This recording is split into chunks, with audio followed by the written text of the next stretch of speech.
T20 world cup জিতে। কি world cup? T20 world cup জিতে। ওটা মারা T20 ওয়ার্ল্ড কাপ না, ওটা T20 ওয়ার্ল্ড কাপ বলে। এই জন্য মারা তোমাকে সবাই মুস্তান ভাই না ডেকে দুচির ভাই বলে ডাকে।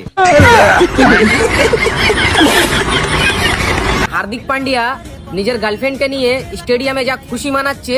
তা তোর কোথায় ফাটছে? ও ওয়ার্ল্ড কাপ জিতেছে, ওয়ার্ল্ড কাপ জিতিয়েছে, সেই জন্য খুশি মানাচ্ছে, গার্লফ্রেন্ড আছে, যা খুশি তাই করছে, করবে। তোরা তো কোথায় ফাটছে বল না। স্টেডিয়ামে যা খুশি মানাচ্ছে, যা হারকাত করছে, এটা দেখে আমিও ভাবছি আমারও যদি গার্লফ্রেন্ড থাকতো তাহলে আজ আমিও এরকম খুশি মানাতাম। ও এটাই বল না, মানে তোর গার্লফ্রেন্ড নেই, তা মানে থাকবে কি করে? তুই একবার ভালো করে ভাব। মাথায় এরকম বাউই পাখির বাসা করে রাখলি কি করে বা গার্লফ্রেন্ড থাকবে? একবার ওই বাসাইতে কাগে হেগে নীল করে দিয়াচ্ছে, বগে হেগে সাদা করে দিয়াচ্ছে। চুল তো নয় যেন পায়খানার প্যান। বিট খেয়ে হেগে দিলেই লাল, লঙ্কার গুঁড়ো খেয়ে হেগে দিলে মুস্তানের ফুরফুরে বাল। আরে মস্তান ভাই এখন আর ভিডিও করছো না কেন? তোমার মুস্তান ভাইয়ের একটা দানা পুকুরে হারিয়ে গেছে তাই। দানাটা কোথায় গেল রে ভাই? দানাটা কোথায় গেল?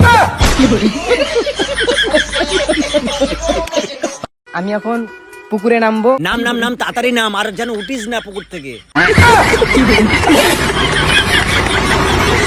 আর কি ভাবছো? হ্যাঁ ভাবছি এটাই, একটা দানা তো পুকুরে হারিয়ে ফেলেছিস, আর একটা দানা যদি না বোয়ালে চার মেনে চলে যায়। আমি পানি থেকে ভয় পাচ্ছি? না তুমি তো চোস্তান ভাই, এই মুস্তান ভাই, তুমি পানি থেকে কেন ভয় পাবে? পানি আমাকে দেখে ভয় পাবে। হ্যাঁ সে তো পানি তোমাকে থেকে ভয় পাওয়ারই কথা, কারণ তুমি তো মুস্তান ভাই নও, তুমি বিশ্বের বড় দুচির ভাই।